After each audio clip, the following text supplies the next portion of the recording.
Pulsar. Pulsión. Pulsión de radio. Un programa donde la cultura late y el inconsciente nunca falta a la cita.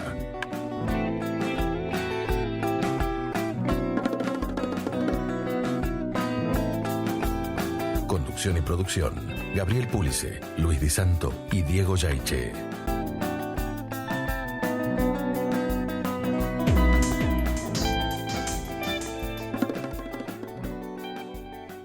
Bueno, muy buenas noches a nuestra distinguida audiencia. Mi nombre es Gabriel Pulice, esto es Pulsión de Radio, cuarta temporada, y le voy a preguntar al especialista en números de programas, y lo saludo de paso. Muy buenas noches, Diego Yaiche. Buenas noches, Gabriel Pulice. Creo, estoy fijándome, ya pierdo la cuenta, ¿no? En 4 temporadas son tantos episodios. Creo que vamos por el 22. 22, muy bien. Bueno, y aquí el apuntador de números de loco. programas. Muy buenas noches, Buenas Luis. noches, Gaby. Buenas noches, Diego. El loco, 22. 22. ¿A quién se refiere? A la quiniela. Bien. Bueno, y nos acompaña también hoy una distinguidísima invitada. Vamos a presentar a Estela Eisenberg. ¿Qué tal? Muy buenas noches, Buenas Estela. noches, ¿cómo están? Qué gusto participar del programa 22, que es muy afín. Bueno, ¿Es cierto? bueno, esperamos que te sientas cómoda con el número. Totalmente identificada. 22 de este año, ¿no? Creo que ya vamos, no sé cuántos ya vamos. ¿Cuántos vamos? No sé. Alrededor Para de la próxima 200, hacemos la 300, ¿cuántos vamos? No sé. cuenta. Y como 150 más o menos. Bien. Bueno, ¿y qué tenemos para hoy? Bueno, con Estela en un ratito vamos a hablar sobre Lacan como lector de Melanie Klein. Un tema que a mí en lo personal me resulta apasionante y me ha detenido durante mucho tiempo. Bueno, y después va a venir a visitarnos, bueno, en principio va a estar Francisco Casadei, desde Mar del Plata, con el Sí. Rincón de los Libros, que me anticipó que se va a quedar, digamos, porque después tenemos un invitado, un escritor paraguayo, Ujú. Eber Román, ¿no? Eber Román. Que nos va a hablar de su última novela, ¿no? Una novelita que de rosa no tiene nada. Mm. Viene de Corín Tellado, ¿qué Sí, sabe? sí. Porque Sí. yo estuve buscando hoy cuando estaba preparando los temas musicales, entonces tiré el título y me sale el título de Corín Tellado, Sí, que es una obra de 1960 y alguito, Sí. por ahí. Sí, es Sí. una remake muy particular. Él nos va a contar Sí. cómo surge. ¿Qué programa, eh? Muy bien. Pulsión de Radio. Tiene una amplitud que va de Lacan, Melanie Klein, Corín Tellado. Tellado. Sí. ¿Mm? Bien. Bien. Bueno, si les parece, para empezar a introducirnos en la escuela inglesa, vamos a escuchar un tema musical. En Pulsión de Radio, ya se viene la hora de entrevistas. La hora de entrevistas. Bien, vamos a presentar a nuestra invitada de hoy, Estela Eisenberg. Estela es doctora en psicología de la UBA, integra el directorio de la editorial Eudeva, es profesora adjunta a cargo de la Cátedra de Escuela Inglesa 1 de la UBA también, y es adjunta también en la Cátedra Freud 2 de la UBA. Bueno, es profesora en doctorados, maestrías, ¿no? Supervisora, etcétera, etcétera. Bienvenida. Muchas gracias por la invitación. Bien, yo siempre me gusta empezar con alguna pregunta fuerte. ¿Te parece una desmesura decir que el retorno de Lacan a Freud no es sin Melanie Klein?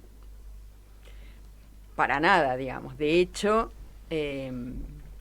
varias cuestiones. Primero, hay un libro que se llama Lacan, lector de Klein. ya que es para tener en cuenta que el título no es nuestro. Es Mariclot de Tomás. Lorán. Mariclot Tomás. Es Mariclot Tomás. Ah, Mariclot Tomás. Mariclot Tomás. Su tesis de doctorado, por otra Exacto, parte. exacto. Entonces, digo para tener en cuenta que el título no es nuestro, que lo hemos tomado, y que, digamos, yo podría decir que en mi recorrido particular, yo llegué a Melanie Klein por Lacan. Y eso habla de cómo Lacan, en algún sentido, fue alguien que abrevó en las fuentes de Klein. Que no sí. ¿Lacan habrá llegado a Lacan por Melanie Klein? Bueno, no me animaría a decir tanto, pero yo te diría que antes de leer a Freud como lo leyó, no porque no lo había leído antes, pero como lo leyó, creo que Lacan hizo una lectura de Klein porque era, digamos, lo que en esa época en algún sentido estaba en juego. Su discusión era con los norteamericanos, con la psicología del yo, y él encontró en Melanie Klein, digamos, un lugar de donde apoyarse y separarse, ¿sí? Pero algo que yo suelo recomendar es, por lo menos lo que a mí me sirvió, es ir, por ejemplo, a leer el caso Dick, tan central hoy en la clínica, un caso que podría uno pensar las cuestiones del autismo, y en donde Lacan lo trabaja en el seminario 1, le dedica un capítulo, y el capítulo que le sigue a ese texto es el trabajo que le encargó a Hippolyte sobre la negación, es decir, la cuestión del simbolismo. Entonces, a mí me parece que es muy interesante ir desde Lacan a Klein, leer a Klein y volver. Sabes que vos citabas a Mariclot Tomás, pero yo no sé si tenés presente un psicoanalista argentino, uno de los primeros lacanianos, uno puede decir un viejo lacaniano, Luis Erneta. Luis Erneta, ¿no? claro, ¿cómo que, no? que Luis Erneta ya planteaba hace muchísimos años, mucho antes de que Mariclot Tomás hiciera su tesis de doctorado, que, efectivamente que esta idea, ¿no?, de que el retorno de Lacan a Freud no era sin la lectura de Melanie Klein, porque aparte en ese momento el abordaje de Freud, de todos los analistas en esa época, estaba absolutamente sesgado por la lectura de Melanie Klein, ¿no? Sesgado para bien, ¿eh? Sesgado no hubiera sido posible de otro modo. Exactamente. Este es el asunto, exactamente. digamos, ¿no? Y por supuesto, uno toma textos tempranos, ¿no?, como puede ser el de la familia, los complejos familiares, y ese texto es absolutamente kleiniano. Y la lógica de fragmentación y unificación que Lacan toma no es ajena a la posición esquizoparanoide y la depresiva. También me parece interesante Bien. poder leerlo sin pensar, o sea, pensando en las rupturas y las continuidades en el campo del psicoanálisis, pero en donde, digamos, uno puede no hacer un aplastamiento, porque tampoco, digamos, ¿no? A veces se producen algunos aplastamientos en la lectura que hacemos de autores que no son lacanianos, porque no lo hubieran podido ser, pero a mí me parece que hay puntos de articulación que son muy valiosos rescatarlos. Por lo menos es como yo intento transmitir en escuela inglesa lo que tiene que ver con el psicoanálisis. De hecho, cuando termina la cursada, suelo hacer un cuadro de articulaciones conceptuales: Freud, Klein, Bion, Winnicott, Lacan. Bien. ¿Sí?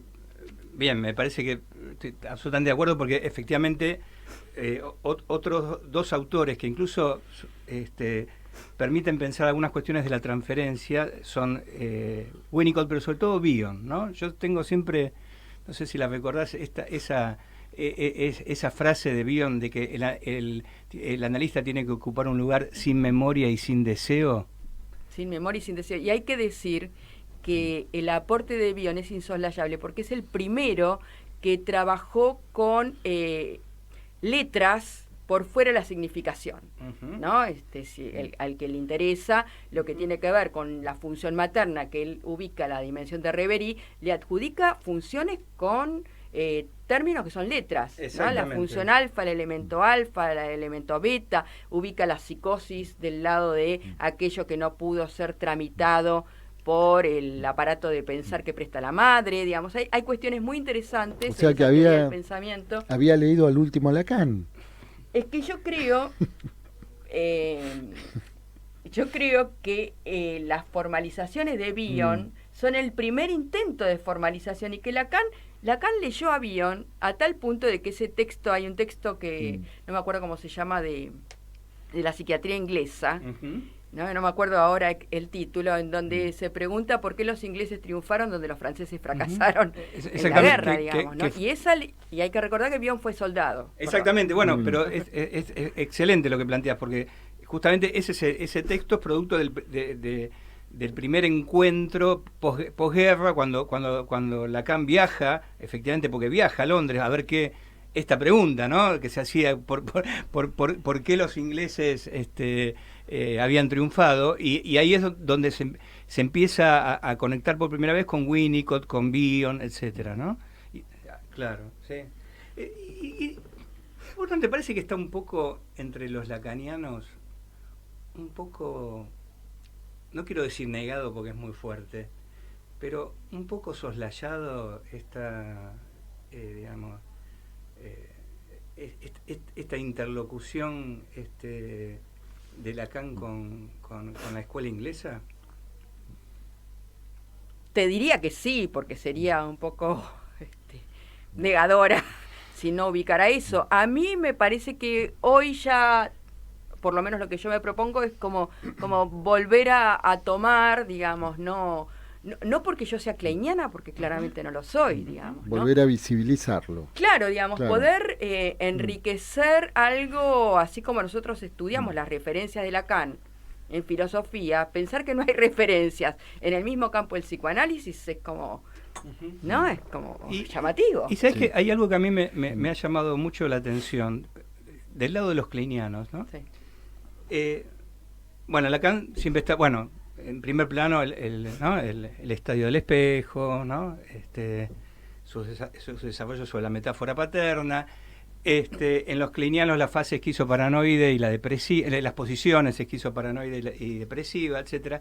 Pero hay una fase que para mí es central en Melanie Klein, que está absolutamente omitida, ¿no? Incluso por los kleinianos, ¿eh?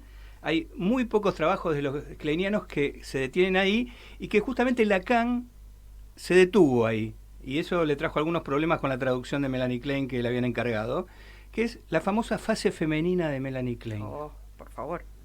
A ver. Melanie Klein sostiene que en el Edipo, en el complejo de Edipo, hay una fase femenina para ambos sexos.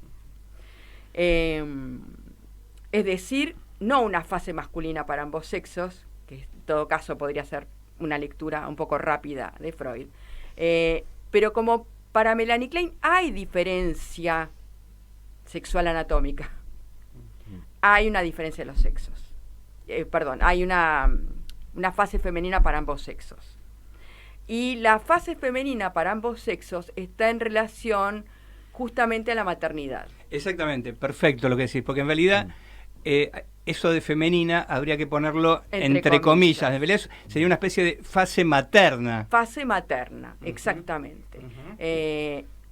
Y ¿Lo podés comentar para quienes no están familiarizados con la obra de Klein? se van a con la obra de familiarizar Klein. rápidamente porque tiene que ver con la supuesta ambición del hombre de poder procrear. ¿Sí? Y muchas veces yo comento, tendría que rastrearlo porque no tengo la cosa exacta, pero en un momento la reina de Inglaterra propuso un premio para aquel hombre que pudiera parir por primera vez. ¿Con qué, digamos, tiene que ver esto? ¿Por qué lo traigo? Porque tiene que ver con algo que está en la cultura, ¿sí? que era el premio Melanie Klein, el que ofrecía Ponele. la reina. O el tema de la cubade, digamos, ¿no? En donde el hombre, digamos, que acompaña el parto femenino, digamos, la idea de que un hombre pueda parir es una teoría sexual infantil. Y hubo un caso de alguien que aspiró concretamente filipino. ese premio. El filipino. Un filipino, Sí. exactamente. Después hubo otros Sí. casos. Sí. Pero ese fue el primero. Y actualmente esto está instalado. ¿Por qué? Porque una mujer, biológicamente mujer, que haya adoptado una identidad de género masculina puede parir. Sí, Es decir, y puede parir en tanto hombre. como hombre, autopercibiéndose Exacto. hombre. Lo que quiero decir es que esto está en la cultura, está en la investigación sexual infantil, está en la, ¿no? Está en esa fantasía que, bueno, que claramente Y en los tenemos estos... Y en la mitología griega también. Y la mitología griega, digamos. Este no es ajeno, digamos, a lo que tiene que ver con el mundo fantasmático, fantasmagórico, como dice Lacan, de el psiquismo infantil.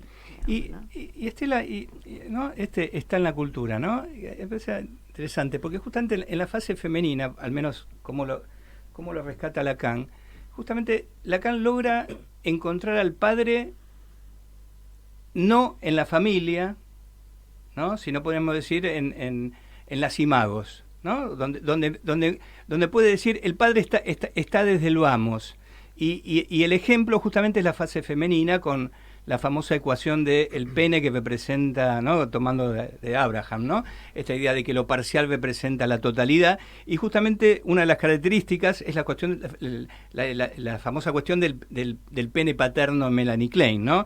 Que quería preguntarte, ¿vos podés ubicar ahí un antecedente del falo en esto? ¿Del falo lacaniano? Tendría que pensarlo. ¿No? Tendría que pensarlo. ¿No encontró sí, ahí? Lacan, o sea, ¿Lacan dónde encontró el falo? ¿En Freud o en los dos textos del Edipo temprano de Melanie Klein? No haría una oposición excluyente, en absoluto. Me parece que el tema es ubicar que en la madre hay una presencia materna, ¿sí? Lo ubicaría así. Pero, digamos, yo creo que cuando Lacan habla de la cuestión del falo, es complicado reducirlo a la cuestión de un objeto parcial, porque él lo separa de la idea de que es un objeto parcial. Exactamente. Entonces eso, bien, digamos, como que por ahí no me resultaría tan fácil ubicarlo como los objetos parciales como pertenecientes a la madre, digamos, ¿no? Pecho, niño, ese, digamos, porque o sea, esa sería, uno podría pensar, parcial. digamos, la vuelta, ¿no? Que, digamos, porque... En Freud tampoco, ¿eh? Ah, bien. Es el falo un objeto parcial. Es Bien. una fase. En falo, no es, o sea, Freud habla del pene como objeto parcial. Sí, yo te quería hacer Sí. una pregunta, comentario, no Sí. sé bien cómo Bueno. la forma, pero hace años, en un seminario que daba sobre SADE, Francisco González Cobreros, Sí. que fue un docente de la Fue facultad. profesor mío, Bueno, me también, tomó el final. También fue mío. Él dijo una frase que a mí me quedó resonando hasta el día de hoy. Él dijo que, bueno, que las tres estructuras lacanianas solucionaban un montón de problemas clínicos, pero dejaban un montón de fenómenos por fuera. Y que la clínica de la escuela inglesa era mucho más caótica y desprolija, con sus núcleos psicóticos y todo de aquí y allá, pero cubría más fenómenos. Como que daba cuenta de más fenómenos que las tres estructuras con calzador se metían, ¿no? En tus estudios comparativos y de articulación y de diferencias, ¿qué podés decir de esta frase que es de otro, pero que bueno, que a lo mejor te resuena en tu pensamiento, escuchar, ¿no? A ver, yo tengo una otra lectura para hacer que creo que Sí. es algo que se deja de lado, ya no por ahí no tanto, pero Freud en su última nosología en Neurosis y Psicosis va a proponer neurosis, psicosis, neurosis narcisistas y perversión.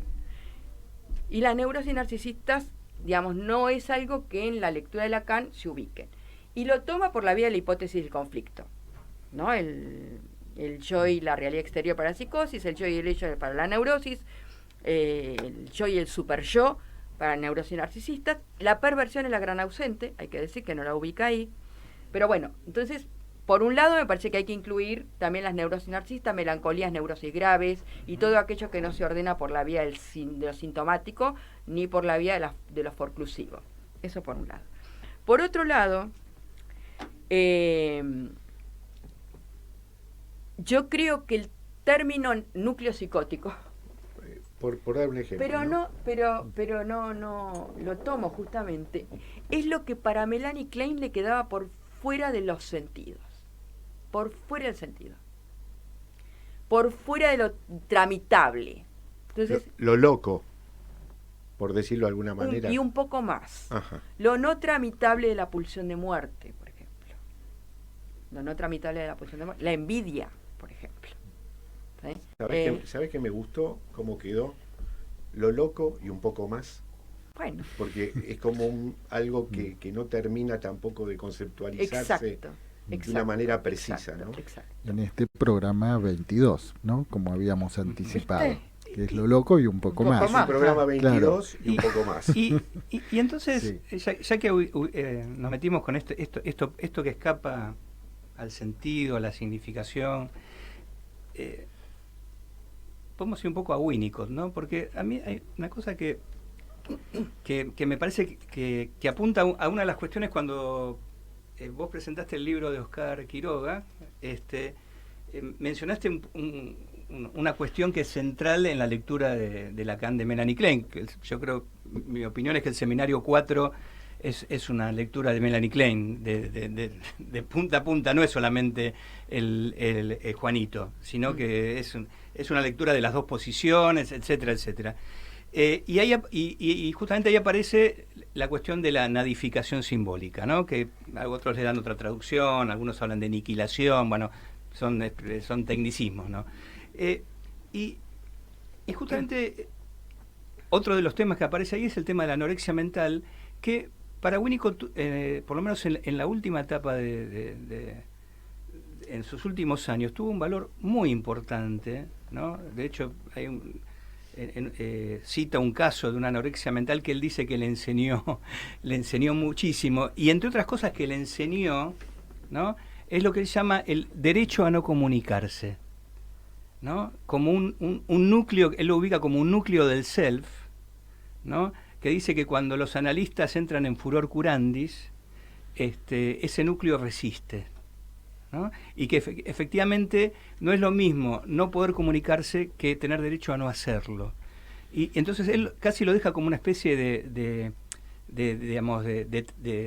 testimonio final, ¿no? Porque era muy viejito ya, no le quedaba poco tiempo.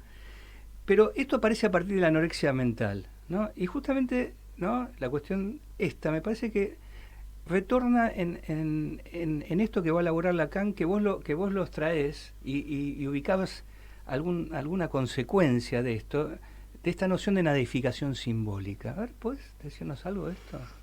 Bueno, ¿qué habré dicho en la presentación de Oscar? Voy a tratar de acordarme.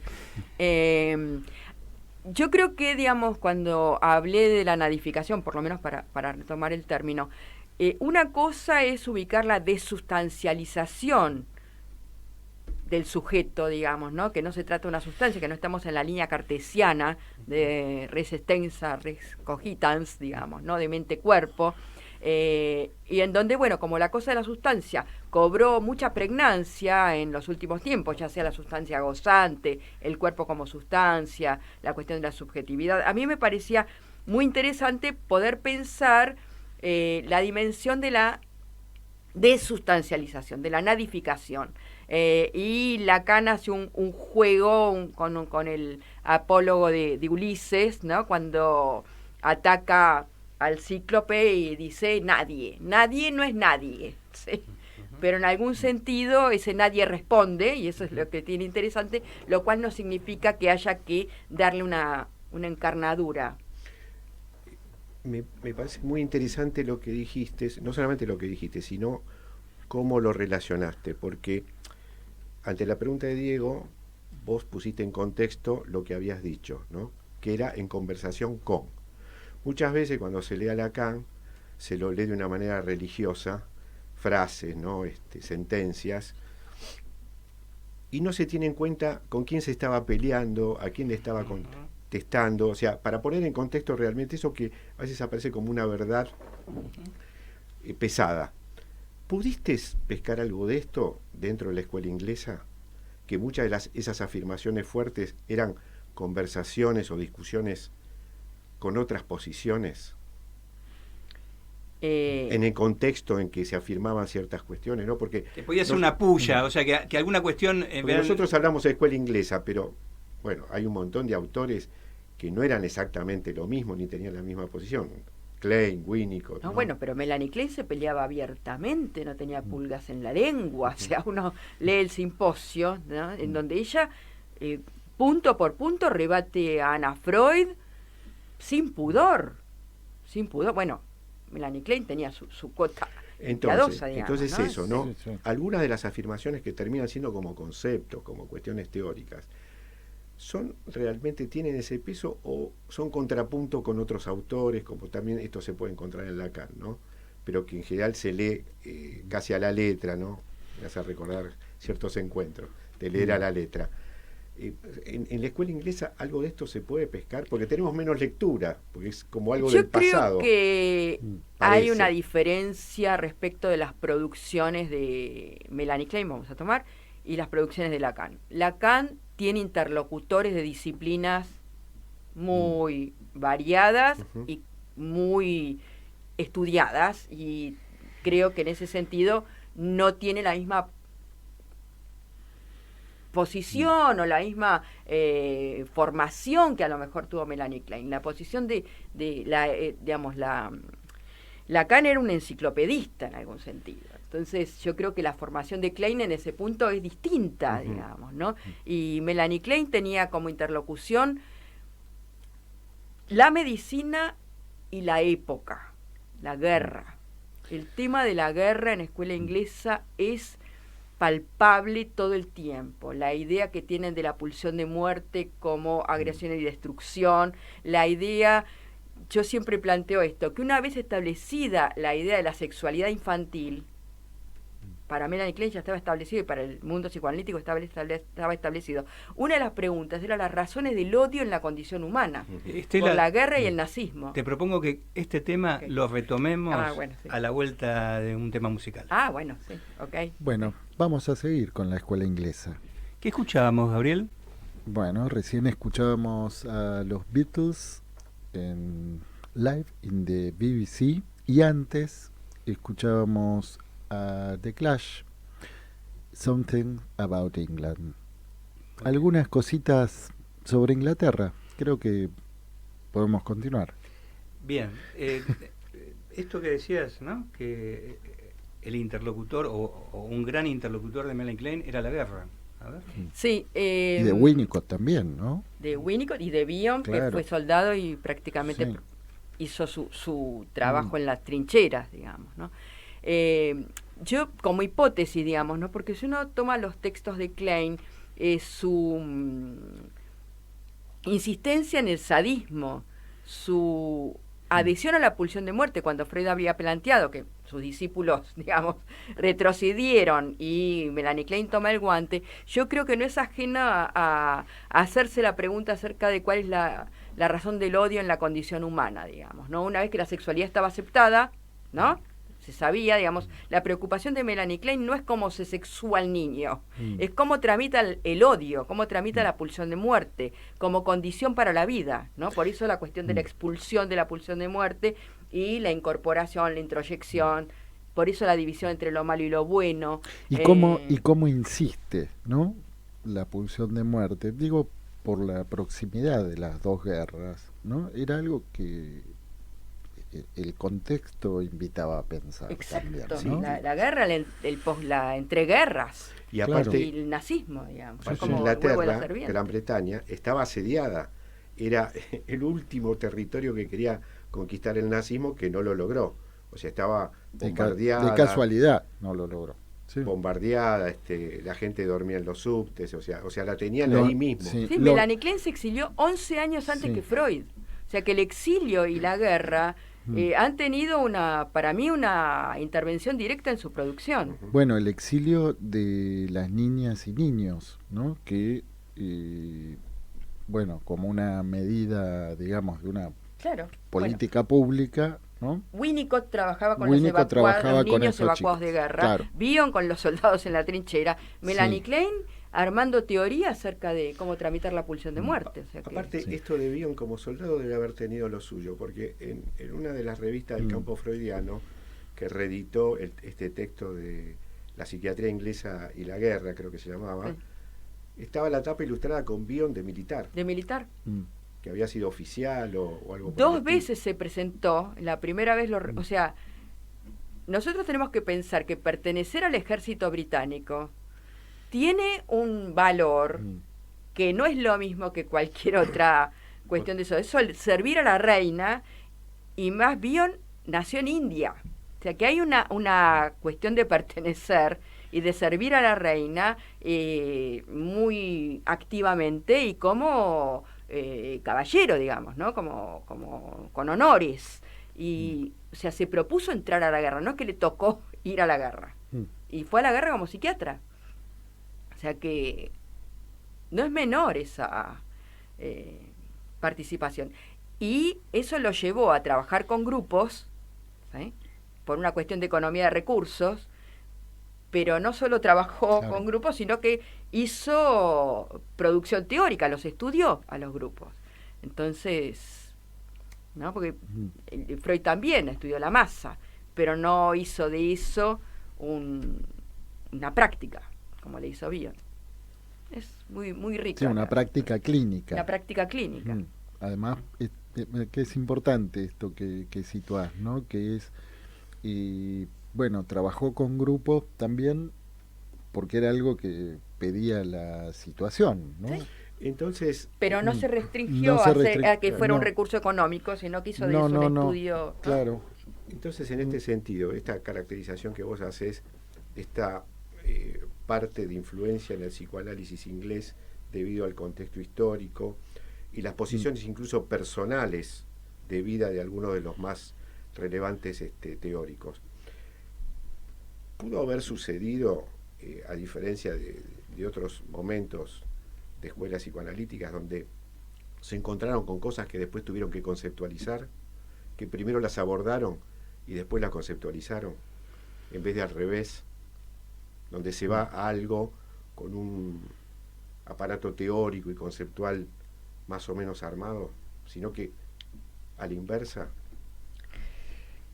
Bueno, yo lo pienso tipo 8 interior, por decirlo de alguna manera, ¿no? Como que, digamos, ellos estaban creando algo, no, pero no se parte nunca de la nada. Eso es cierto. ¿No? Entonces, digo, me parece que mantener esa lógica de tener cierto aparato simbólico de abordaje, pero dejarse tomar y producir, ¿no?, algo nuevo, me parece que nos compete a todos aún en la actualidad. Entonces, y también es un poco lo que pasó con muchas figuras relevantes de lo que podemos llamar el psicoanálisis argentino de los 60, 70, ¿no? Aquí, previo al lacanismo, digamos, con todas esas intervenciones en hospitales, en lo... o contemporáneo, exactamente, ¿no? Porque, sí. Vos sabés que el psicoanálisis en Buenos Aires, que es donde empezó, también tiene algo que ver con la guerra, porque Ángel Garma venía de España, de la guerra civil, ¿no? Claro, se exilió en nuestro país, y fue el que en algún sentido fundó con otros la APA, o sea que tampoco es ajena a la guerra. Sí. Entonces, digamos, guerra, exilio, y ¿no te parece que también el bilingüismo, ¿no? Yo pensaba, Lacan, cada vez que habla de Melanie Klein, habla con admiración, ¿no? A los únicos que admira es a los que se pelea a muerte, o a los que, ¿no? Cuando se pelea, Lacan, cuando se pelea a muerte con alguien, o cuando habla con admiración es porque los admiras, ¿no? Si no, y ¿no te parece que este talento clínico de Melanie Klein, que es por lo menos lo que más rescata Lacan, no tiene algo que ver con su bilingüismo? Bilingüismo del cual también participaba Lacan, ¿no? Sí.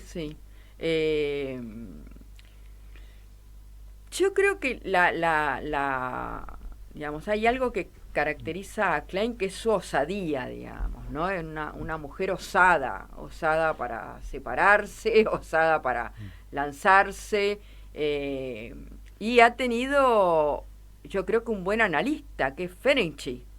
Ferenczi es alguien que fue muy Osado también. Osado también, claro. Y bueno, y Abraham era alguien al que Freud escuchaba mucho, digamos, el desarrollo libidinal en fases es una creación de Abraham. Sí, de hecho lo dice Abraham. En la primera página del claro, texto dice entonces, algo así como que Freud en Duelo y Melancolía, ratificaba las opiniones de él. Bueno, entonces lo que quiero decir es si Freud tomaba algo, digamos, estamos hablando de dos analistas que de peso, digamos, ¿no? Entonces me parece que Melanie Klein en ese punto, creo que esos análisis y fue Ferenczi el que uno de los primeros que la empujó a atender niños, y es muy interesante que Abraham también, porque Abraham propuso, por ejemplo, que en la melancolía hay en los niños una protodepresión primaria. Y Melanie Klein estaba llevando un caso adelante que supervisaba con Abraham, y encontraron esa perlita particular de una protodepresión, que a mí me parece muy interesante porque, mira, tenés en Freud una tendencia primaria a la desazón, que Freud plantea en 1890 y pico. Tenés en Lacan el dolor de existir, tenés en Abraham la protodepresión, y tenés en Melanie Klein la posición depresiva. Lo que quiero decir es que hay puntos de consonancia, de producción, que a mí me gusta leer intertextos, como verán, hay puntos de consonancias, de pensar lo que podríamos ubicar de lado una mortificación del significante, de una nadificación, ¿no? Que hay que tramitar para... ¿Y qué pasó durante, sobre todo, por lo menos, supongo, nuestra generación,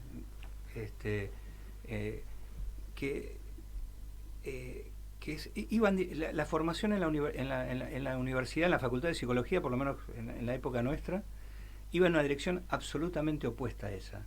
O sea, todo lo que era post-freudiano, desde la primera materia hasta la última, se nos enseñaba a no leerlo. No es mi caso. No, pero digo... o sea, no es mi caso cuando yo estudiaba. Estoy hablando hace 35 años. Claro, yo me recibí hace más, pero yo lo tuve Stroff de profesor. No, claro, pero claro. Te estoy hablando, digamos, de... Sí, de la normalización a la fecha. Exacto, sobre todo en la época de la normalización, ¿no? Las primeras de... Los apuntes de Hércules Platarotti, por escuela. Hasta Adler tenías. Sí. Pero puedo pensar, digamos, sí, fundamentalmente a partir de, digamos, de lo que fue la normalización de la facultad. Pero porque la gente que entró, digamos, ya entró con la impronta de Lacan. Lacan fue un tanque, ¿no? Como cuando dice la película de Hollywood. Entra un tanque con un movimiento que tiene que ver con el estructuralismo, que prendió en todo el mundo occidental, digamos, en la zona... Pero Lacan se encargaba de decir, lean a lean al otro. Justo hablabas de Abraham en el seminario de transferencia, sí. Cuando les dice, o sea, los invita al final del seminario de transferencia, se ve que se venían las vacaciones, no les dice, qué sé yo, no sé, no, les dice, lean en las vacaciones, por favor, lean este texto. Hay un texto de alguien que posiblemente lo invitemos antes de que termine el año, Víctor Corman, que se fue a España en el 77. Un texto que se llama El oficio analista, salió en Paidós hace muchos años. Hay una frase en el prefacio donde él dice algo que a mí me llamó mucho la atención, por esto que vos decís, Diego. Decía, nosotros somos afortunados.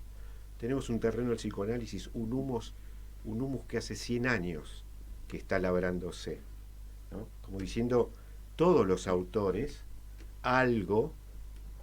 si han pensado algo, lo han hecho por alguna lógica, lo han hecho. Tenemos que averiguar por qué, más allá de estar a favor o despreciarlos, ¿no? Y por eso esto que vos planteás de lo intertextual es de lo más rico es de lo más productivo clínicamente y también lo mejor para pensar la complejidad de este mundo cambiante que todo el tiempo, cuando pensamos que tenemos la respuesta, nos cambian las preguntas. Y encontramos en mucha gente del pasado, incluso en lo primero de la historia del psicoanálisis, gente que ha pensado cosas que hoy tienen un valor, no son cosas de museo. Sí, y que Lacan ha tomado, digamos. Yo, digamos, Exactamente. me autorizo también, porque Sí. bueno, mi formación es lacaniana. Me autorizo también en lo que Lacan ha tomado y de lo cual se ha servido. Digamos, no es que se trata de una lectura otra. ¿Sí? Se trata digamos, de leer a Lacan, y bueno, algunos encontramos en Lacan algunos puntos de apoyo en otros psicoanalistas, y otros encuentran puntos de apoyo en otras disciplinas. ¿Sí? Ahora, Lacan la obra de Lacan está lleno de lo que Agamben llama signatura rerum, ¿no? O sea, estas marcas en el texto que remiten a otros textos, ¿no? Está lleno de esto. Sí. Y que incluso hay párrafos enteros que si uno no pesca la asignatura, y aparte si la pesca, se toma el trabajo de ir, no entiende de qué habla el párrafo, ¿no? Justo estaba releyendo algo también de la segunda transferencia, donde habla de la demanda del canibalismo, de lo que despierta en el sueño, y que eso tiene que ver con cierta demanda de comerse al semejante. Es algo así. En medio de la nada dice algo, parece algo que está absolutamente tomado de los pelos, y en realidad página siguiente empieza a hablar de Abraham, y justamente tiene que ver con una parte del texto de Abraham. Ahora, sin Abraham sería incomprensible ese Lacan, y esto con un montón de otros autores psicoanalíticos. En ese sentido, ¿cómo podríamos ser lacanianos sin, digamos, leer a aquellos con los que conversaba Lacan, que eran ellos, ¿no? Una pregunta, Estela, ¿de qué manera es recibido esto por la estudiantina? ¿No? Hay que vencer una resistencia inicial. Hay te encontrás Sí, pero con una resistencia inicial.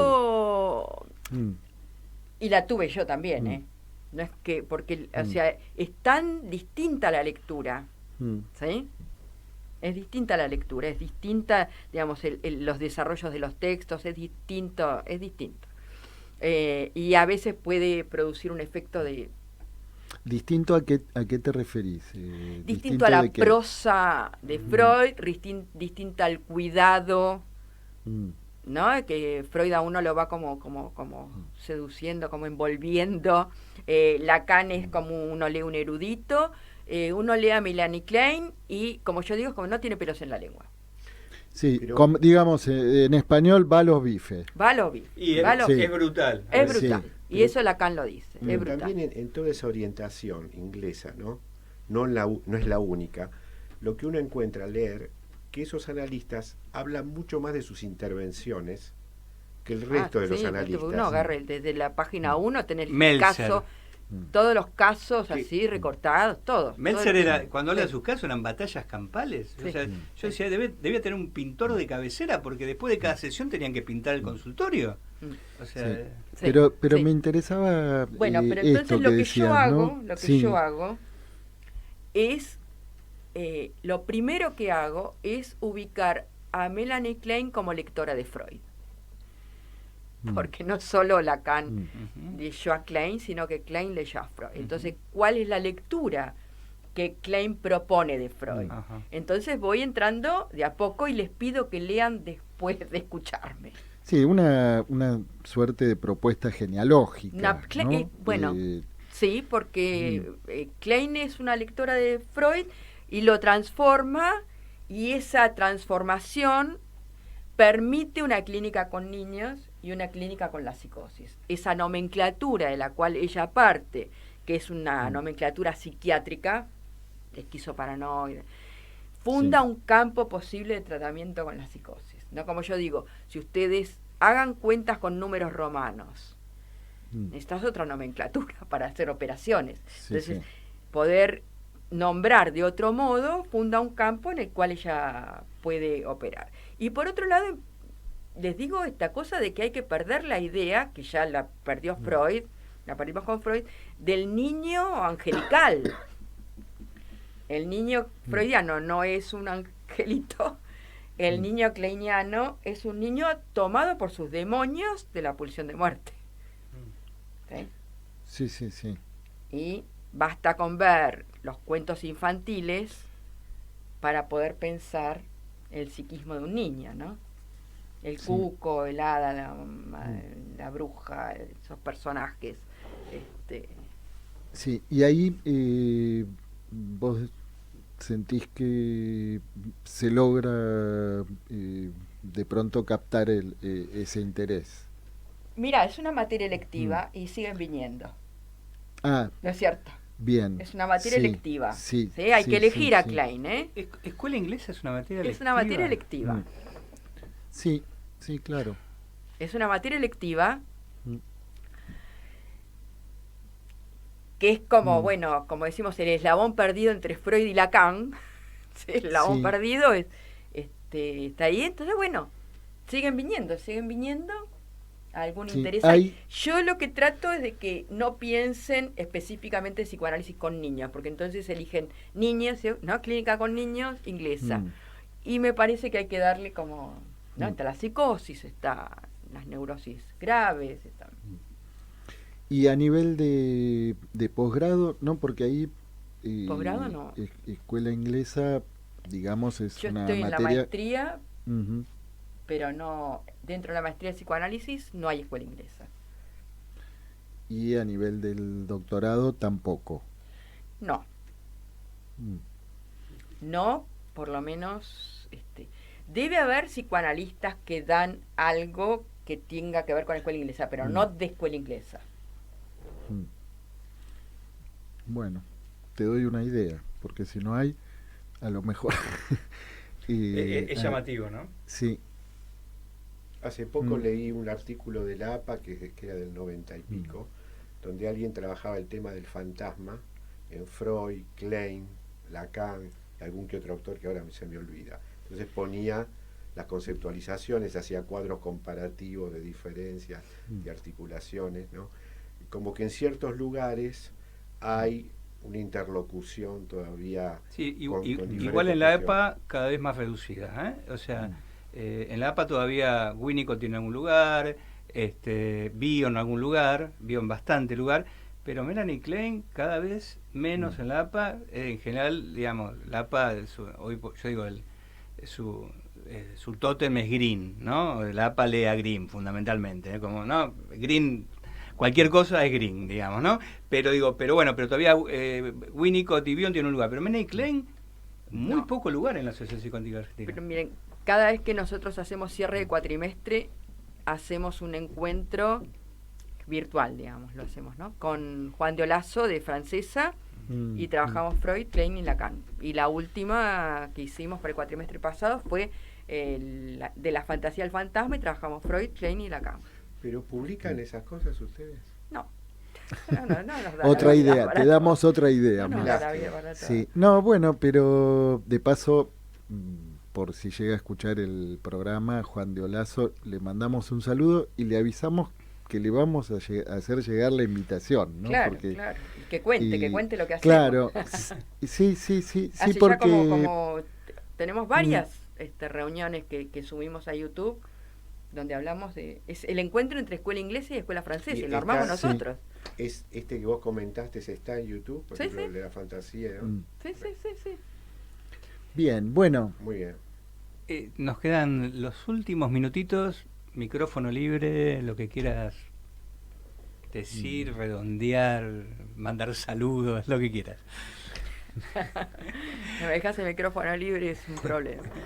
Bueno, primero es que agradecerles un montón la invitación, me siento muy honrada de estar acá y de charlar y de poder contar un poco esto que a mí me interesa hacer, que es la lectura no comparada, sí articulada, y que no perdamos de vista las interlocuciones en el campo del psicoanálisis. Sí, como una invitación generalizada. Que es importante esta aclaración, ¿no? Que no es una lectura comparada, ¿no? No. Es otra cosa, la lectura articulada, Sí, ¿no? sí. La puesta en conversación, Exacto, ¿no? exacto. No en confrontación. Ni en confrontación ni en Claro. comparación, digamos, ¿no? Sino justamente, digamos, a mí me gusta hablar de continuidades y rupturas en el campo del psicoanálisis, ¿no? Como que hay producciones que implican rupturas y otras producciones que implican, ¿no?, la continuidad la posibilidad de ensanchar los márgenes de algunos conceptos, de algunos Sí, tópicos. y que hay ciertas insistencias y que implican que se las siga pensando y reformulando, ¿no? Sí. Pero que no necesariamente esa reformulación anula. No, yo lo llamo las omite lo anterior. partículas elementales del psicoanálisis, como ciertos puntos inalterados, Sí. ¿no? Que uno puede, que están ahí, y que conviene tomarlos. Bueno, un gusto para mí, un placer. Igualmente para nosotros. Bueno, nosotros entonces vamos a ir ahora a una tanda de la radio y a la vuelta Nos ¿qué vamos a Mar del tenemos? Plata. Nos vamos directo a Mar del Plata, Ujú. al encuentro con Francisco Casadei. Bueno, muchas gracias por venir, Estela, Gracias a ustedes. y bueno, es una conversación que continuará. ¿Cómo no? Bueno, ¿Cómo no? Muy bien. En Pulsión de Radio ya se viene El Rincón de los Libreros, la columna que en tu biblioteca no puede faltar. Buenas noches, Francisco. Buenas noches, ¿cómo están? Bien, muy bien. Muy contentos de volver a tenerte en Pulsión de Radio. Lo mismo digo. Te cuento que en el estudio estamos con Gabriel Pulice y estamos también con Eber Román, que llegó unos minutitos antes, así que va a estar presente en el Rincón de los Libros también. Perfecto, mi saludo para ellos, obviamente, y me quedaré escuchando luego la conversación con Ever, por supuesto. Bueno, Bien, bien. muy buenas noches, Francisco. Hola, Muy buenas noches. Bueno, ¿qué novedades traes, Francisco? ¿Qué hay en el Y menú? hoy... ¿Cómo? ¿Qué tenemos en el menú? Hoy sí, les iba a decir, les traigo, igual para no robar demasiado tiempo, así después pasan a la conversación con Ever, les traigo una ensalada filosófica de 3 libros, como una tríada de las que suelo traer al programa, de relativa reciente aparición. El primero de ellos, editado por la editorial Gorla, son unos escritos inéditos de Jean Hippolyte, ¿sí? Un filósofo francés que me imagino para varios oyentes representa un nombre un tanto conocido, ya que fue un filósofo francés muy importante. Sí, interlocutor de Lacan. De Lacan, también, por ¿no? ejemplo. Sí. Perdón, pensé que se había cortado. No, te estábamos escuchando atentamente. Perfecto, sí, interlocutor de Lacan, aparece en los seminarios, de hecho también en los escritos, ¿no? Hay un texto de Lacan que es un comentario introductorio a una nota sobre el concepto de negación en Freud, pero lo interesante de esta compilación es que hasta ahora de Hippolyte en realidad contábamos solamente con los libros más que nada dedicados a Hegel. Cualquier persona que se anime, digamos, a lidiar con la obra hegeliana, casi que tiene que pasar obligatoriamente un poco por los libros de Hippolyte. Y entre ellos, obviamente, uno de los más importantes será el Génesis y estructura de la fenomenología del espíritu. Hippolyte tuvo la galla intelectual de no solamente de haber traducido la fenomenología al francés, lo cual ya de por sí es un acto descomunal a nivel humano, sino también de haber escrito un comentario para acompañar su lectura, ¿sí? Y junto con Koyev, el otro, ruso, que dictó también clases sobre la cuestión del deseo en Hegel, constituye básicamente el pilar de la recepción hegeliana en Francia. Pero como les decía, lo interesante de este libro de reciente aparición es que nos permite también adentrarnos en los escritos que les dedicó a otros filósofos de la época, tanto del campo intelectual francés como también del campo intelectual alemán.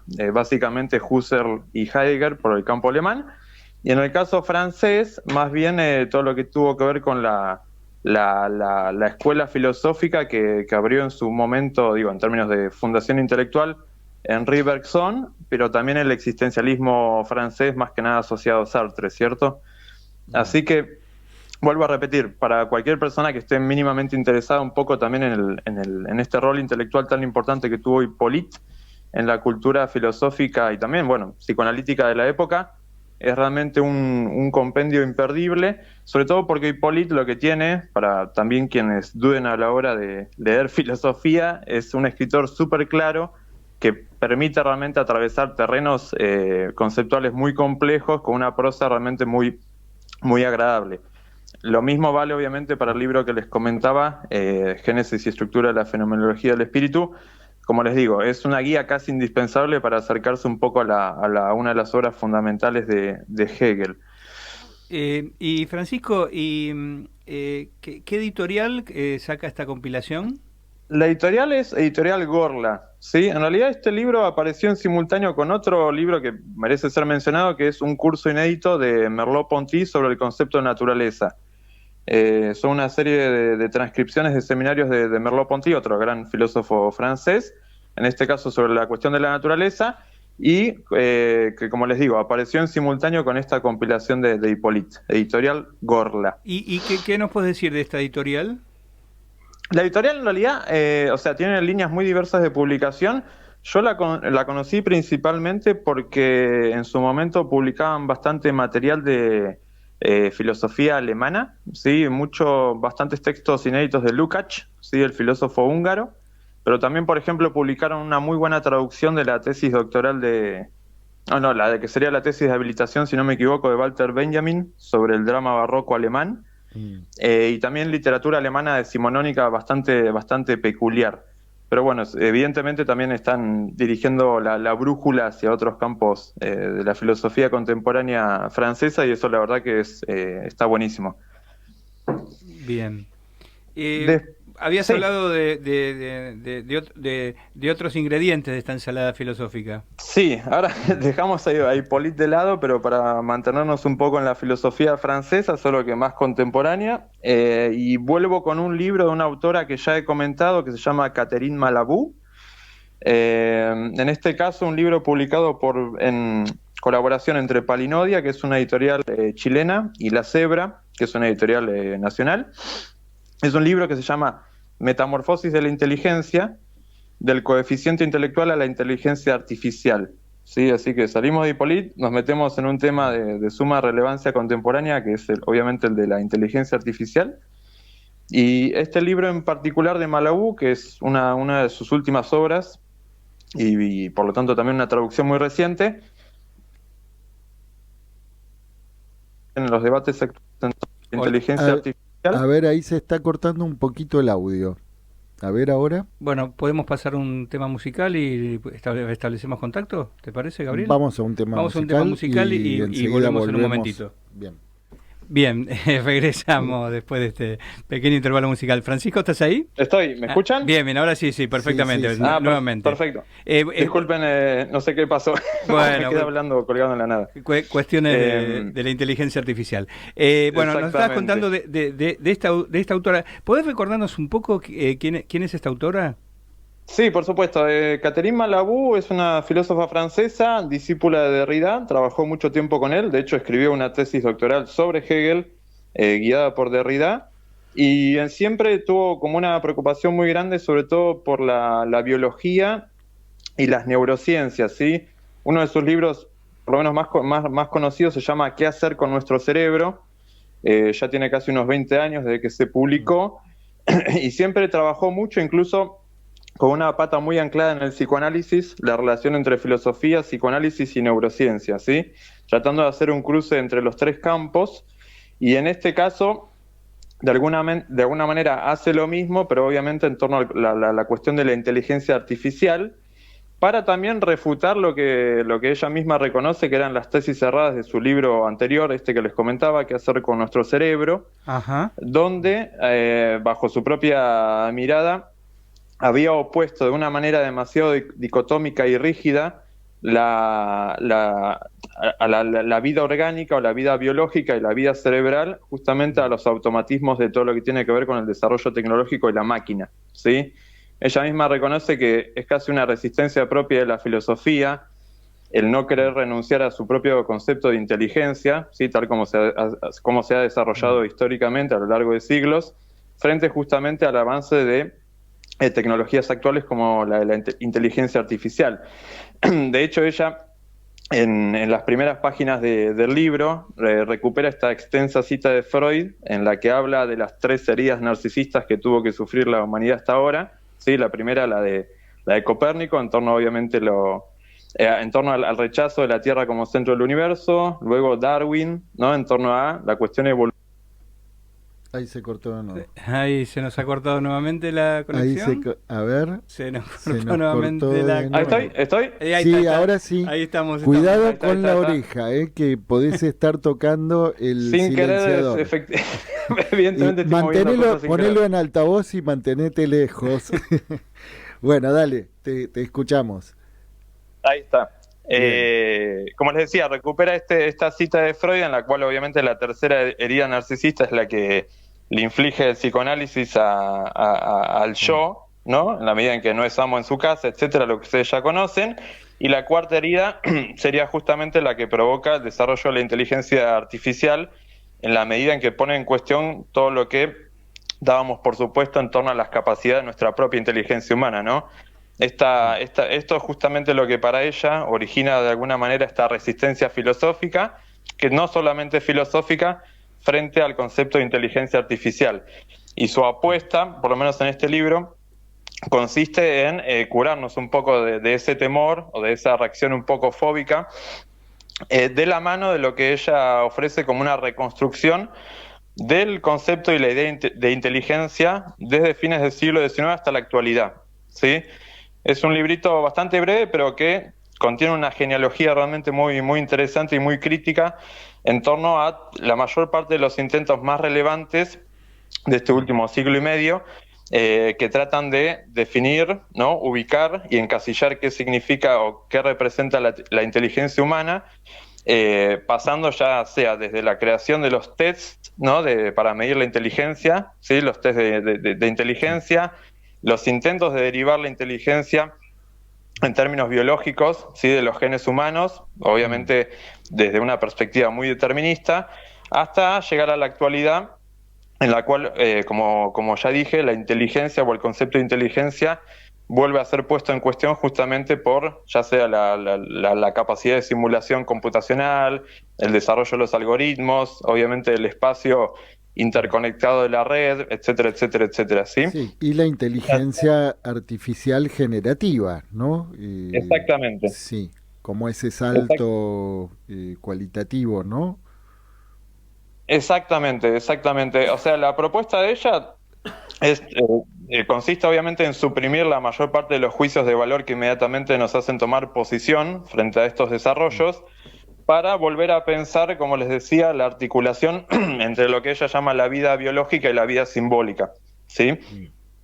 Dado que, como les comentaba también, ella en su momento había sostenido una división demasiado rígida entre estos dos polos, entre la vida biológica y lo que ella denomina o retoma como su plasticidad constitutiva, es decir, la capacidad que tiene el ser humano y su cerebro para destruirse, construirse y reconstituirse incesantemente, ¿sí? Eso por un lado, y todo lo que asociamos a los automatismos de la máquina, ¿verdad? Todo aquello que las máquinas pueden hacer supuestamente en un nivel bastante equivalente a nuestras propias operaciones mentales, o incluso superando ampliamente lo que es capaz de hacer un ser humano individual, ¿cierto? Entonces, sí. Te quería preguntar, Francisco, si este ensayo está en la misma colección, porque Zebra viene sacando una serie de ensayos donde está poniendo, digamos, una interrogación sobre lo que a veces se llama el capitalismo de plataformas, tecnofeudalismo, etcétera. ¿Este ensayo entra en esa misma serie de textos que está sacando Zebra? Sí, de hecho sí, está bastante ligado a esa colección que justamente mencionás. Por ejemplo, un libro también un poco a su modo vinculado es uno que se llama Tecnofeudalismo, Crítica de la Economía Digital. Agustín Berti, ¿no? Berti. ¿Cómo? Agustín Berti es ese, ¿no? No, claro, el de Berti es el de... Se llama el de Cedric. Cultura algorítmica. Sí, exactamente, Sí. que decís vos el de Cedric, ¿no? Claro, exactamente. El que digo yo es el de Durand. Exactamente. Durand. Exactamente. Es un libro, el de Malobú, justamente como decís, se inserta un poco en esa misma constelación de libros que publicó La Cebra hasta ahora. Acabo de terminar de leerlo, el libro de Durand. Es buenísimo. Sí. También digo, es una... no sé qué te habrá parecido, pero me parece que también representa un aporte súper interesante. Sí. Sí, y bienvenida a esta colección, ¿no? Porque me parece que no se puede seguir, digamos, mirando para el otro lado respecto a este horizonte de la época que está muy cerca, ¿no?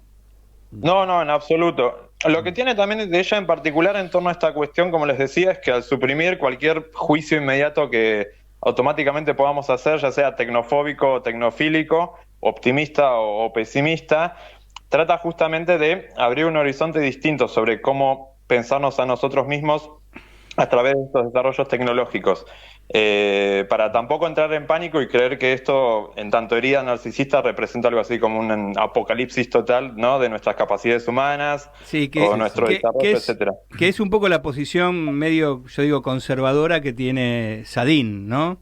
Que claro. es un poco el otro escritor de moda que está trabajando estos temas, pero para mi gusto personal, efectivamente, tiene un costado apocalíptico.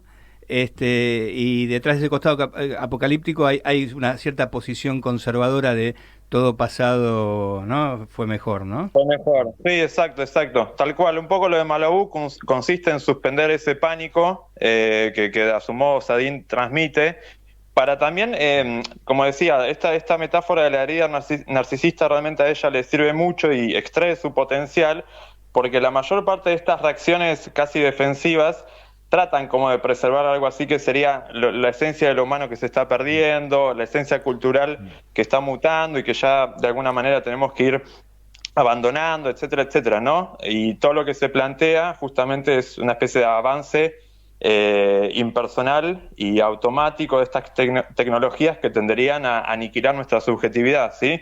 Y para Malabú, en todo caso, pensar justamente sobre este cruce entre lo vital en el ser humano, su plasticidad y lo que tiene que ver con lo simbólico, implica pensar justamente lo que hay también de automático, en términos de automatismo en el propio ser humano, ¿no? Porque nuestra tendencia inmediata es a decir, no, el ser humano es creativo, libre, no se lo puede reducir a nada, y en realidad ella estudia de una manera muy concreta cómo la capacidad inteligente, entendida individual y colectivamente, también depende de automatismos constitutivos, ¿sí? Lo cual no nos aleja demasiado del funcionamiento de las máquinas, por así decirlo. Bien, y el tercer ingrediente de la ensalada... Y el tercer ingrediente, para irnos a cualquier lado... a la playa vamos. ¿Cómo? Vayamos a la playa. A la playa. Terminamos en la playa también de la mano de Palinodia, la misma editorial que colaboró con La Cebra para publicar el de Malabú, pero en este caso un libro anterior de una filósofa eslovena que quizás la conocen, se llama Alenka Supancic. Es una filósofa eslovena de un poco la corriente lacano-hegeliana, ¿sí? Estos filósofos eslovenos que de la corriente de sintetizan o mezclan a su modo a Hegel y Lacan. Y en este caso se trata de un libro que se llama Que se pudran, literalmente así, El paralaje de Antígona. Entonces, como les decía, vamos para cualquier otro lado, en este caso a lo que hay de actual en la antigüedad, o también de lo que hay de antiguo en nuestro presente. Y en este librito, como se podrán imaginar, si ya Hegel y Lacan están en la formación de esta filósofa, lo que ella trata es de sintetizar y hacer un recorrido bastante exhaustivo, conceptualmente, sobre todo muy denso, ¿sí? En torno a la lectura de Hegel y la lectura de Lacan de Antígona, que son para ella las dos grandes lecturas de esta tragedia antigua, para tratar de analizar tres ejes que para ella son como los constitutivos de esta obra, y que son fundamentalmente el de la violencia y el terror, ¿sí? Sobre todo cuando se vuelve a poner en juego la relación entre las famosas leyes del Estado o leyes de la divinidad o de la familia, o las leyes de lo público o las leyes de lo privado, la cuestión de la muerte y lo no muerto, ¿sí? Y qué función cumplen en este caso los ritos funerarios en torno a esta figura paradójica de no muerte, ¿sí? Que está muy vinculada y que ella retoma a partir de la noción de entre dos muertes, ¿no? En Lacan. Y finalmente, una cuestión también bastante problemática, que es obviamente la relación entre familia e incestos, ¿no? Ahora, en esta época en la que volvemos a escuchar en discursos públicos recientes la necesidad de defender la estructura normal, ¿no? De la familia y su anclaje biológico, este libro de Supansik se mete de lleno con esta misma problema. Se mete con la familia. Bueno, estamos casi introduciendo la conversación con Eber Román y la búsqueda de un marido para Berta.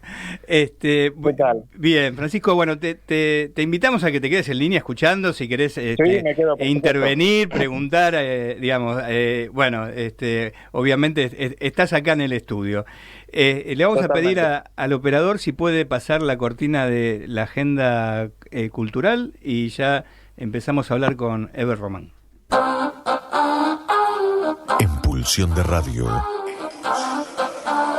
la agenda cultural late. Bienvenido, Eber.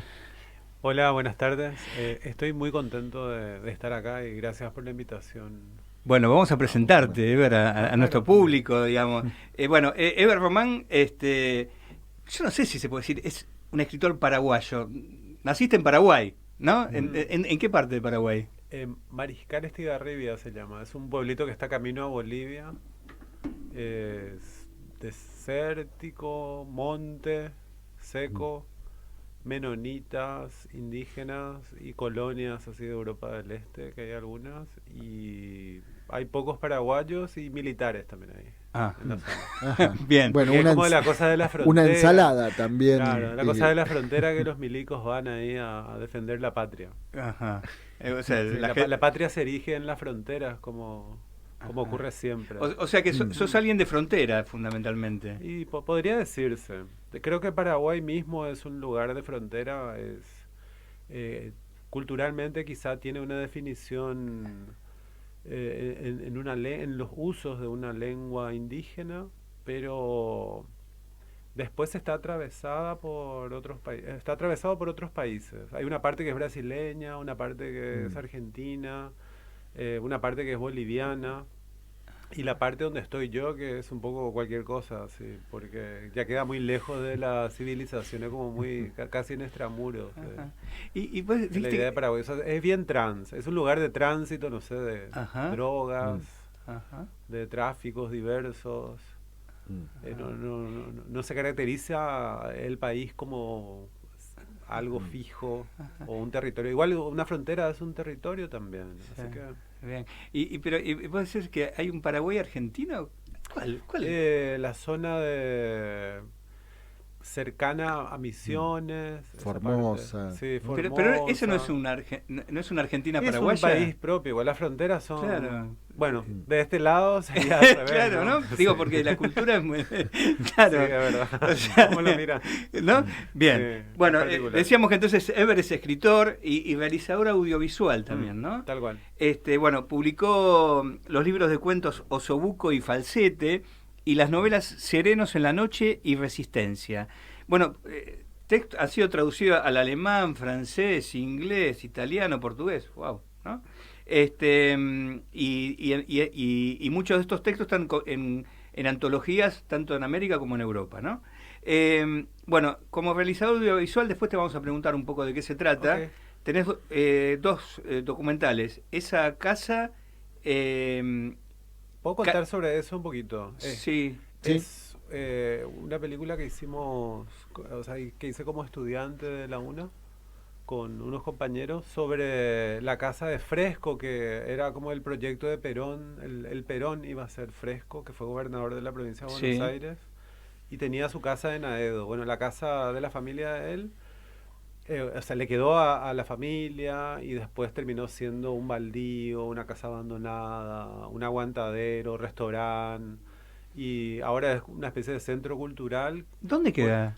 Queda en Aedo, Sí, cerca de la estación, como cerca a 2 de la estación, cuadras. ¿no? Sería Llavallol y no me acuerdo la otra calle. Ajá, sí, sí. Bueno, el caso es que estuvieron peronistas, después estuvieron trotskos, y es como un centro cultural que van cambiando hippies, hay Más o menos como describías el lugar Exactamente. donde naciste. más o menos. Entonces hicimos una película que fue preguntarle a los vecinos Mm. sobre esa casa, pero muchos vecinos, Fresco es de los 30, Ajá. y muchos de los vecinos no tenían ya idea. Entonces, cada quien, sin embargo, tenía su propia versión de lo que era esa casa. Entonces nos contaron cosas muy graciosas, así tipo que Fresco le hizo la casa al amante al otro lado de las vías y se podía ver por una mirilla en la terraza. También nos contaron que Fresco era médico y que el hijo se murió por tétanos o algo así. Todas historias fantásticas, así que no tenían nada que ver. Y también, o múltiples historias. Entonces la película es un conjunto de relatos con los que vecinos se inventaron esa casa. Mm. O sea, no hay una historia de esta es la casa de Fresco. así ¿Dónde como se puede real. ver En la YouTube peli? está ahora. Ah, ¿está en YouTube? YouTube, ¿Con sí. qué título? Se llama Esa casa. Esa casa. Para que te des una idea, la narradora principal es una madrileña, Angelines. Entonces empieza ya raro, un acento español muy marcado, contando la historia de Aedo. Ajá.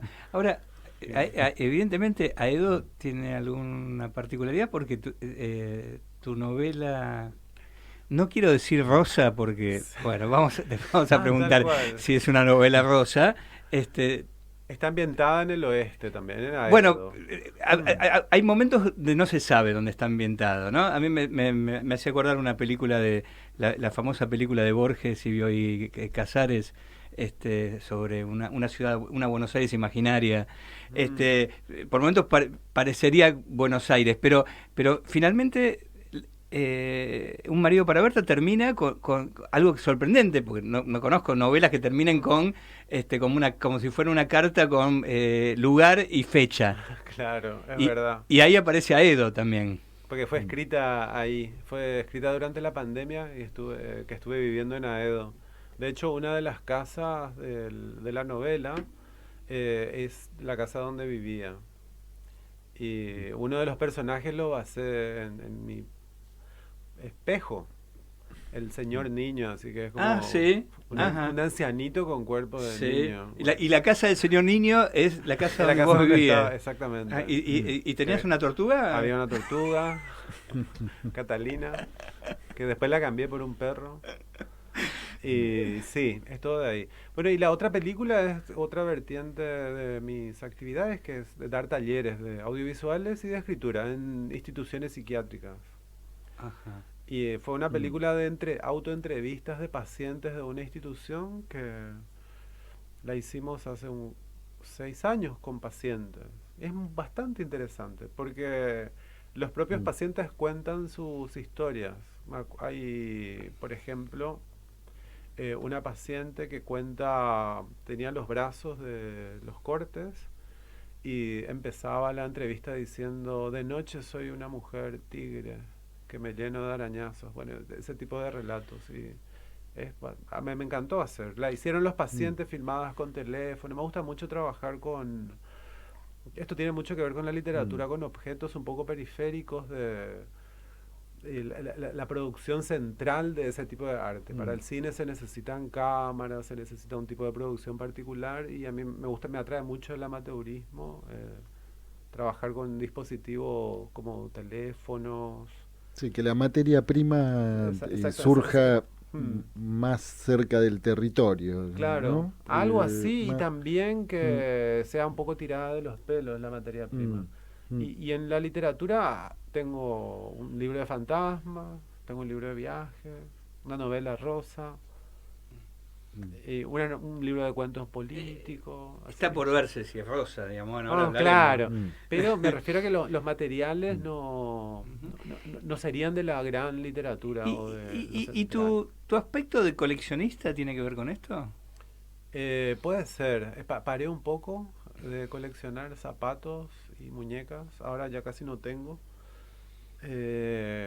Zapatos y muñecas, muñecas. sí. Y tenía fotos de zapatos, imágenes, colección de imágenes es lo que sigo teniendo, de vírgenes, que me pasa a gente, o sea, tengo vírgenes de muchos lugares, de zapatos también encontrados en la calle de muchos lugares, así, desde Londres, Brasil, acá, Paraguay, de Uruguay, de muchas partes me empezaron a mandar porque yo iba publicando fotos de Ay, te zapatos, te claro. mandaban zapatos Después de vírgenes de también, me colección. empezaron a mandar Sí. vírgenes, exactamente. Colección de imágenes tengo, pero pasé una época que tenía efectivamente muñecas, coleccionaba muñecas. Ahora tengo una sola que está un poco en estado lamentable. Es mi compañera de casa, Lucrecia se llama. Y no sé, lo de el coleccionismo no sé de dónde viene. Yo creo que me gusta la historia de los objetos y también que ceder un poco mi propia individualidad a la hora de colectar y armar historias, sino dejar que los objetos hablen o que me cuenten incluso. De hecho, escribo muchas cosas de historias que me contó alguien. Y no de una manera, no es una manera de huir a mis propias ideas, sino yo creo que funciona mejor la literatura cuando se funde con el afuera. Cuando intenta salir de su propio claustro, de este autodigerirse que suele tener la literatura bastante, o sea, hablar sobre sí misma, autorreflexionar, o sea, tener como el lenguaje como límite. Cuando trata de encontrar una afuera, ahí me interesa. Sí, serías también un coleccionista de historias. Sí, tiene que ver con eso.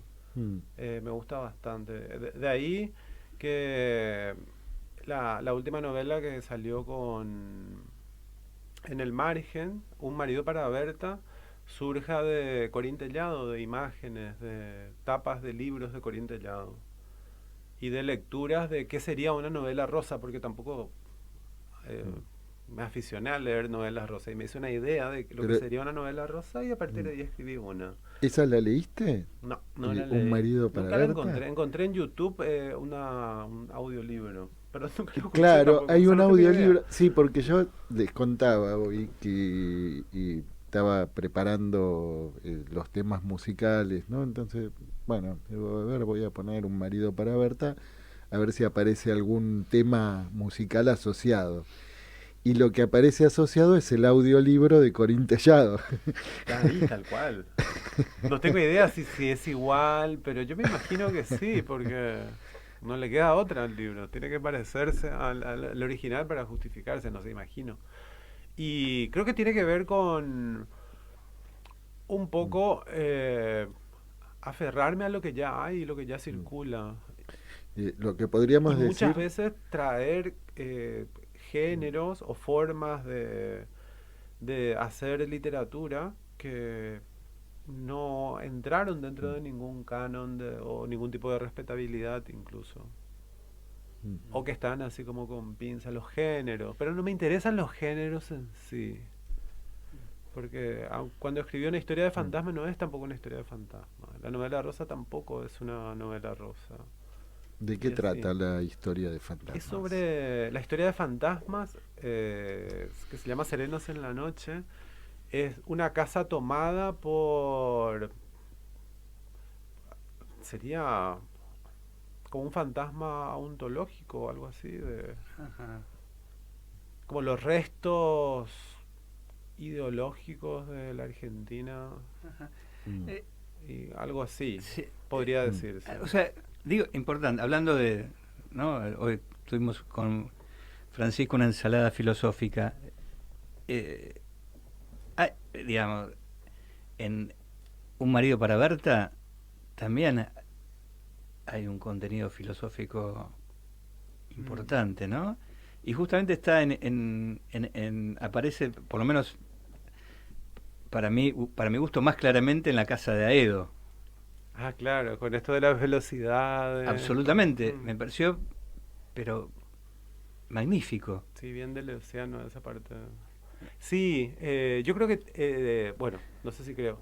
No sé, creo que la narrativa tiene algunos recursos que son como básicos. El encantamiento, por ejemplo, el narrar y producir encantamiento, la transmisión de experiencia. Y yo creo que todo eso entra dentro de la literatura, lo veo más como un recipiente, y me gusta mucho cuando que se crean posibilidades de pensamiento dentro de los textos de ficción. Y que este pensamiento o los conceptos que surjan sean también ficción, que se sostengan dentro del contexto del libro.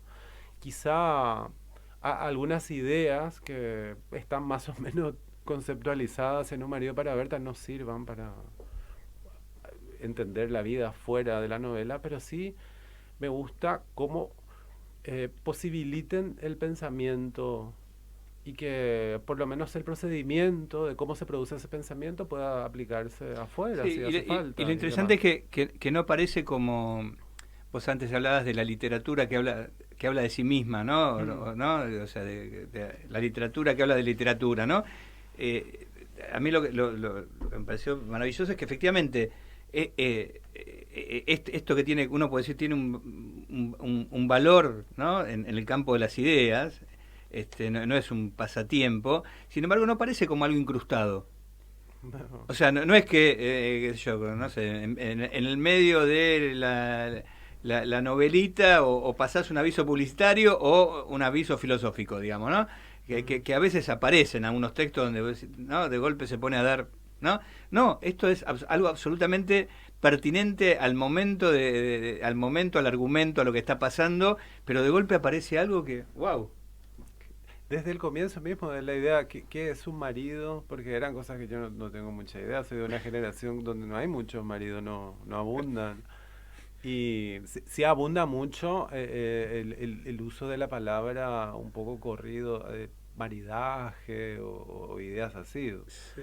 Pero hay pocos maridos, yo conozco pocos maridos, a mis padres y poco más. Entonces ya ahí empieza, tipo, ¿qué es un marido? Y tratar de definir. Y después todo el tiempo está esta duda, como vos decís, que genera ideas y algunos conceptos. Yo creo que no es, al menos yo no tengo conocimientos muy sólidos dentro de la Academia de Filosofía o de Psicoanálisis, sino que más bien me aficiono a algunos procedimientos de pensamiento, a unas maneras de pensar.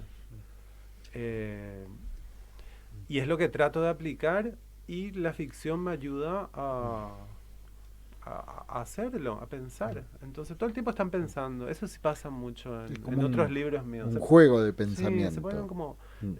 tengo una novela anterior que se llama Resistencia. Hay reflexiones sobre cómo comen los animales, por ejemplo, o qué es un extranjero, una pregunta obvia, y me divierto bastante con eso. La verdad que me gusta muchísimo, es como lo más lindo que hay. No es obvio esa pregunta. Sí. No, claro. Digo, no. Preguntale a Claro, Camus, ¿no? No, claro, sí, puede ser. Pero parecen como ideas sobre las que ya no volvemos a reflexionar. El turismo, por ejemplo.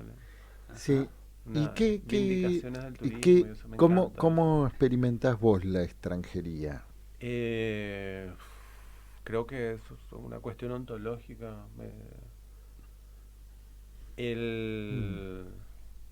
No sé, ser paraguayo es una anomalía, es bastante particular. ¿Lo vivís Sí, como una anomalía? pero ya en Paraguay mismo, es como un Sí. país que te expulsa, ¿no? Que no te quiere, no te pide que lo defiendas, más bien te pide sangre, tu alma te pide. ¿Son marcas de la guerra? Yo creo que tiene que ver con la dictadura más que nada, y que se instaló de una forma muy salvaje el capitalismo y una casta, hablando en términos de Milei, una casta político-económica que es un quiste que apesta, muy notorio, no disimula nada, muy violento. Y cuando uno no está dentro de ese círculo de gente, es expulsado. de la tierra. O sea, como alma en pena, vaga. Algo así. Dentro de eso se vive porque, no sé, la gente Sí, disfruta. Y hay esto que fiesta y todo decías, eso ¿no? también, pero no existe Mm. una idea de nación como cobijo, Ah, como... te deja en posición Orfandad. de apátrida. Exactamente. Mm. Parece un poco Mm. dramático lo que digo, pero creo que es una idea que se puede encontrar. O sea, lo van a mencionar muchos paraguayos. Es un sentimiento compartido. Y vos Es muy fácil emigrar de Paraguay, por eso hay tanta es muy- gente. emigrar. Sí, Mm. por eso hay tanta gente afuera. Ajá. No vuelven más los paraguayos cuando se van. Es muy raro que vuelvan. No vuelven los... No, no. no es como acá que vienen, van unos años, vuelven. Es muy raro que vuelvan. Es difícil encontrar qué te llame. Puede ser la familia o una cosa así. Y vos volvés a la Argentina, porque viajaste mucho, Sí, pero acá me quedé. Yo sí me instalé acá. pero O sea, a Paraguay no volvés a volví más. Argentina. Sí, Es tu lugar de, Sí. de volver. sí. Sí, la siento ¿Por qué? Suena horrible, pero siento que es mucho más mi patria. Yo creo que Mm. tengo un hijo acá, me hice amigo, fue bastante azaroso que haya venido acá y no a otro sitio, pero Bueno, pero el fue una elección, volver ya no sé es por qué, como azaroso, esas ¿no? historias de amor. ¿Por qué Mm. te enamoras de un lugar? Porque, Mm. no sé, muchas Mm. cosas y por nada también a la vez. Como muchas pequeñas cosas. Por ejemplo, la gente. Soy de las personas que, no sé, que quieren mucho a los porteños, por ejemplo. Es una rareza. Me caen bastante bien. Pero particularmente creo que hice patria Eso en es el una oeste. anomalía, ¿eh? Claro, es bastante raro, admito eso. Y bueno, entonces, esto, si me siento extranjero, creo que siempre. Y ya ni siquiera lo considero una cosa excepcional, creo que es. Lo comparto con mis compatriotas. Eh, Mm. eh, es un libro sobre el deseo también, Un marido para Berta, ¿no? Diferido, el deseo señalado por el otro. Pero ya de entrada el exabrupto de Berta, ¿no? Que abre, digamos, uno diría, abre los dramas que se van a desplegar a partir de ahí, digamos, ¿no? A ver, cuenten un ¿Cómo? poco. No ¿cuál quiero es el- foliarlo, digamos, Pues, demasiado. está en el comienzo, es una ricachona de una ciudad, o sea, la parte rica de una ciudad, que se reúne con sus hermanes y le dice en un momento de un almuerzo, ¿cómo quisiera querer un marido? O cómo me gustaría querer, no, cómo quisiera querer un marido. Entonces los dos, o sea, los hermanos dicen, hay que conseguirle un marido, o sea, ahora tiene 30 años esta mina y está manifestando que quiere querer. Y entonces se dividen la búsqueda, eso está en las primeras páginas, no está en spoiler, y cada uno va a buscar lo que es un marido, o sea, arma como una idea de lo que la hermana quiere o podría querer. Le decimos, primero recomiendo calurosamente la lectura es maravillosa, digamos, una novelita, como quieramos llamar, pero que más allá, digamos, me parece bien que la presentemos así para no spoilearla, pero es mucho más que salir, o sea, lo que sucede, y esta pregunta es mucho más que digamos que una primera respuesta a la demanda. Lo que sucede es mucho más que buscar un marido para Berta, ¿no? Bueno, ya ahí está planteado de una manera muy particular. Exactamente. Querer. Exactamente. ¿No? Casi te iba a preguntar, porque en algún punto estás atravesado por el psicoanálisis. Sí. Claro, tiene el valor de una negación, ¿no? ¿No? Y también por una idea del capitalismo como una máquina de satisfacción. Bien, bueno, también, perfecto. Que digo, ya no permiten desear porque te satisfacen antes el bien, deseo. bueno, ahí hay un cruce, ¿no? Digamos, bueno, ahí es la escena ahí en la casa del niño, ¿cómo es? Señor niño. El señor niño, me encantó. Pero bueno, digo, te hago una pregunta, digamos, no tenés por qué responderla, pues personal. ¿Vos estás atravesado por el psicoanálisis? Digo, ¿tuviste alguna experiencia de...? Como paciente. Sí, bueno, es la única. Sí. esa. Y lecturas ocasionales que me daban como recomendación. Tenés que leer esto, tenés que leer esto. Entonces leí Freud, algunas cosas de Lacan, pero muy... ¿Y cómo llegaste a En el Margen? En el Margen... es una gran pregunta. Creo que primero hice la edición pues yo edito libros también entre muchas actividades, de una revista, el fanzine. ¿Puede ser un fanzine que sacó No En me el acuerdo el Margen? nombre.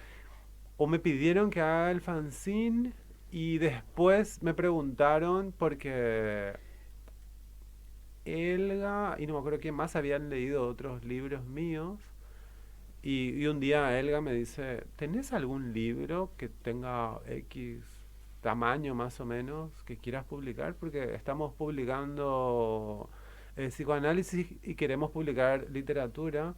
Ah, ya me acuerdo, hice algo con el libro de Macarena Trigo. No me acuerdo qué, una lectura o algo así. Estuvo por ahí. Estuvo acá Sí. en el programa, sí. Le cambié la tapa, ahí fue. Ya me Mm. acuerdo, eso fue. Y entonces por ahí entré y les pasé un librito y les encantó. Y me editaron, o sea, leyeron en serio el libro. Pensé que había sido un divertimento cuando lo escribí en la época de la pandemia. Y estaba encajonado y les encantó y me aconsejaron un montón de... Me orientaron en algunas cuestiones, les saqué un capítulo o algunas páginas finales. O sea, fueron unas editoras magníficas, así en grupo, y me encantó. Pero así, como azarosamente, trabajando de otra cosa, lateralmente terminé dentro de la editorial. Bien. Y ahora hago cosas de trabajo de diseño para la editorial también, de paso. Bien. Bueno, Así que por ahí. estamos llegando siempre decimos a donde nos convertimos en calabaza, digamos. ¿Qué querés decirnos, contarnos? Bueno, tengo que ver dónde. El sábado hago una lectura en Casa Mu. Es un centro cultural. No sé si se llama Casa Mu. Si me das un segundo, saco mi teléfono. Creo que va a ser mejor. Bueno, Sí, tenemos un segundo, sí. Ahí pueden comentar algo. Sí, a ver, mientras tanto, no, podemos esperar y el silencio de radio. ¿Haces una Quería lectura? invitarles a una lectura, eso, Sí. El silencio de la radio. Bueno, voy a estar leyendo... ¿Por dónde queda Casa Mu? Queda acá cerquita, como a... No sé cuántas cuadras serán, como 6 cuadras, 7. Espera, en la zona de Valvanera, creo. Ah, bien. A ver... ¿Y qué vas a estar leyendo? Voy a leer un fragmento de una novela que escribí está inédita todavía. Y... O sea, es una band premiere. Sí, es un texto. Lo que elegí para leer, acá está. Va a ser en Mu Trinchera Boutique Riobamba 143. Acá Sí, nomás. Acá nomás. Una es. cuadra. Una cuadra, sí, es verdad, Sí. no eran 7. Bueno, van a estar conmigo Celeste Daverio, Mara Laporte, Griselda Perrota, Mechi Bertuzzi y María Tibi. En la música va a estar Nicolás Kritoser y la dirección es de Cristian Mas y María Tibi. A las 9 es 3.000 pesos creo la entrada y voy a... 21 horas. Voy a leer un fragmento de una novela. Yo en la pandemia, cuando terminó la pandemia, al año siguiente, esto lo cuento rapidísimo, hice un viaje a Neuquén. Fui a ver a un amigo y subí enmascarado a un avión vacío, de eso que podés cambiar de asiento. Me dieron cerca del ala y me mudé a otro asiento, ¿no? Esas cosas que no podés hacer en un avión. Dormí acostado la hora de viaje, una cosa magnífica. Llegué a una ciudad que no tenía nada, entonces la Neuquén que conocí fue la del relato de mi amigo. Acá había una feria, acá está el museo que abre y tiene tales cosas. Fuimos al Chocón a ver el Museo de Dinosaurios, por ejemplo, está todo cerrado y me decía, acá ponen los dinosaurios, acá tal cosa, acá vienen los autos así. Entonces fue como una recreación de su voz, la Neuquén que de conocí. su Neuquén, claro. Y vine acá y escribí una novela sobre eso, sobre una larga charla, tipo un Bubari Pécuchet de dos turistas de Neuquén. Entonces es una novela que tiene también sobre poesía, sobre turismo, sobre dinosaurios, sobre el petróleo, la revolución, el capitalismo. Está lleno de ideas de eso que vos decís. Este sábado a las 21. Sí, y voy a leer un fragmento que habla sobre la madre. ¿Qué Bien. es la madre? Bien. Bueno, Ever, muchas gracias por ustedes por la estar en invitación. Pulsión de Radio. Fue la Estoy verdad muy que contento. la hemos pasado genial. bueno, la próxima novela puede ser sobre la radio. Sí, estaría bueno. Y bueno, quizás estemos el sábado, ¿eh? Así que, bien. Me gusta. Sí, sí. Les voy a mandar después por mensaje. Perfecto, y lo subimos nosotros a nuestra página. Bueno, nos estamos despidiendo hasta nuestro próximo jueves. En Pulsión de Radio.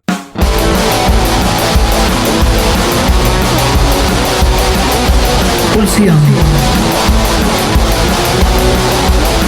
Pulsión de Radio. Un programa donde la cultura late y el inconsciente nunca falta a la cita.